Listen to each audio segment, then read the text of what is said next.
Some particulars concerning a lion. By Charles Dickens. We have a great respect for lions in the abstract. In common with most other people, we have heard and read of many instances of their bravery and generosity. We have duly admired that heroic self-denial and charming philanthropy which prompts them never to eat people except when they are hungry, and we have been deeply impressed with a becoming sense of the politeness they are said to display towards unmarried ladies of a certain state. All natural histories teem with anecdotes illustrative of their excellent qualities, and one old spelling book in particular recounts a touching instance of an old lion, of high moral dignity and stern principle, who felt it his imperative duty to devour a young man who had contracted a habit of swearing, as a striking example to the rising generation. All this is extremely pleasant to reflect upon, and, indeed, says a very great deal in favor of lions as a mass. We are bound to state, however, that such individual lions as we have happened to fall in with have not put forth any very striking characteristics, and have not acted up to the chivalrous character assigned them by their chroniclers. We never saw a lion in what is called his natural state, certainly, that is to say, we have never met a lion out walking in a forest, or crouching in his lair under a tropical sun, waiting till his dinner should happen to come by, hot from the baker's. But we have seen some under the influence of captivity, and the pressure of misfortune, and we must say that they appeared to us very apathetic, heavy-headed fellows. The lion at the Zoological Gardens, for instance. He is all very well, he has an undeniable mane, and looks very fierce, but, Lord bless us! What of that? The lions of the fashionable world look just as ferocious, and are the most harmless creatures breathing.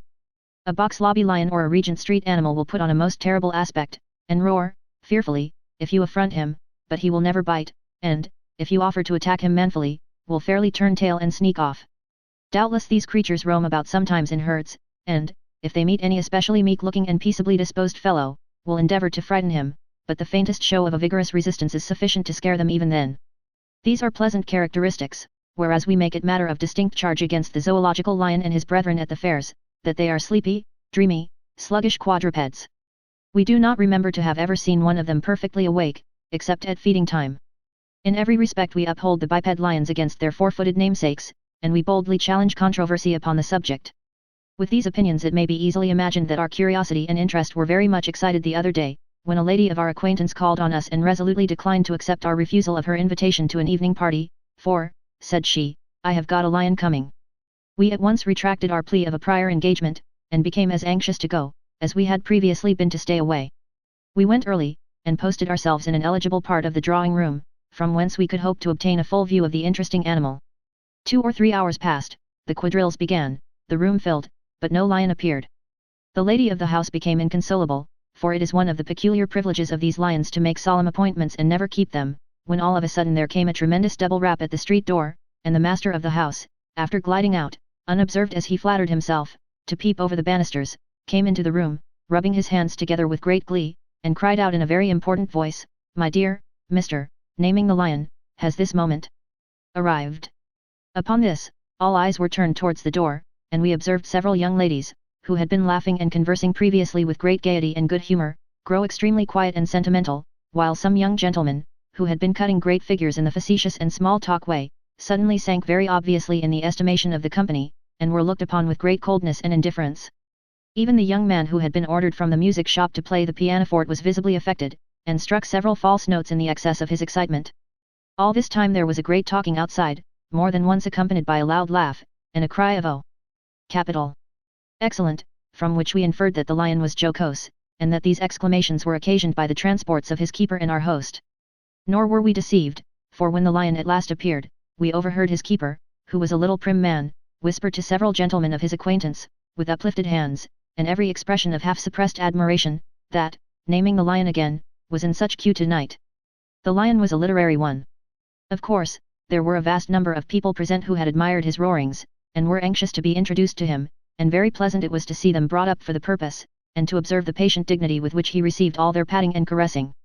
This brought forcibly to our mind what we had so often witnessed at country fairs, where the other lions are compelled to go through as many forms of courtesy as they chance to be acquainted with, just as often as admiring parties happen to drop in upon them. While the lion was exhibiting in this way, his keeper was not idle, for he mingled among the crowd, and spread his praises most industriously.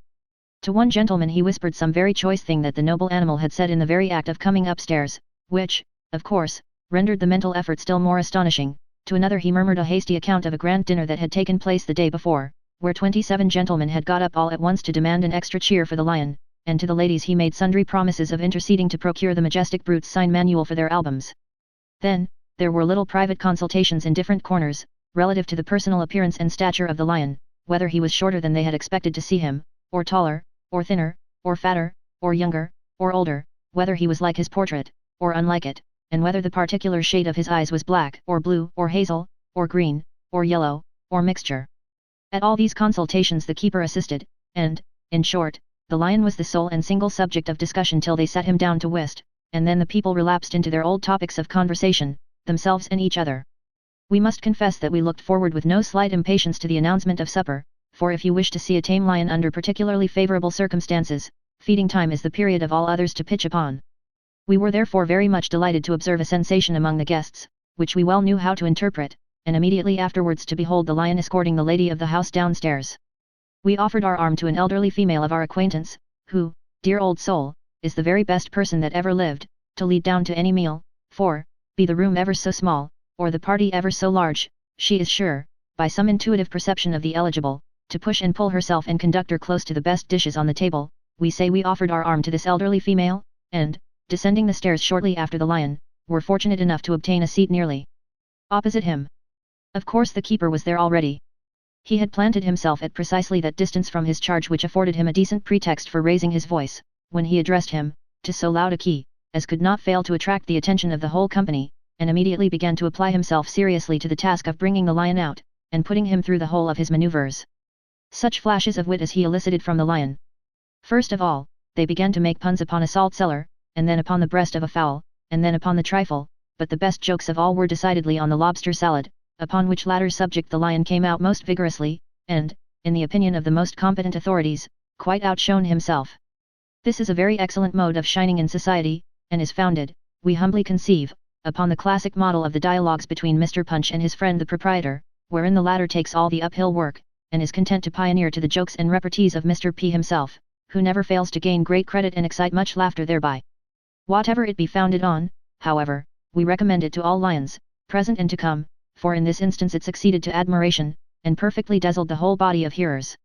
When the salt cellar, and the fowl's breast, and the trifle, and the lobster salad were all exhausted, and could not afford standing room for another solitary witticism, the keeper performed that very dangerous feat which is still done with some of the caravan lions, although in one instance it terminated fatally, of putting his head in the animal's mouth, and placing himself entirely at its mercy. Boswell frequently presents a melancholy instance of the lamentable results of this achievement, and other keepers and jackals have been terribly lacerated for their daring. It is due to our lion to state, that he condescended to be trifled with, in the most gentle manner, and finally went home with the showman in a hack cab, perfectly peaceable, but slightly fuddled.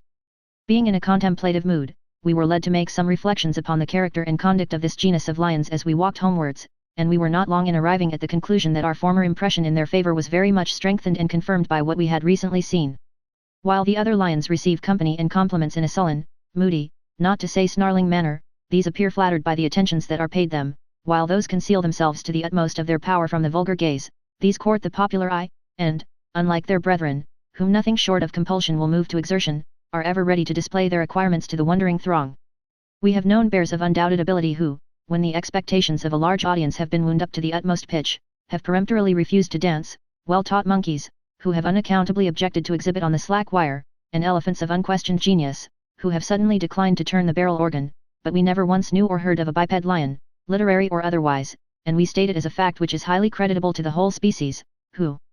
occasion offering, did not seize with avidity on any opportunity which was afforded him, of performing to his heart's content on the first violin.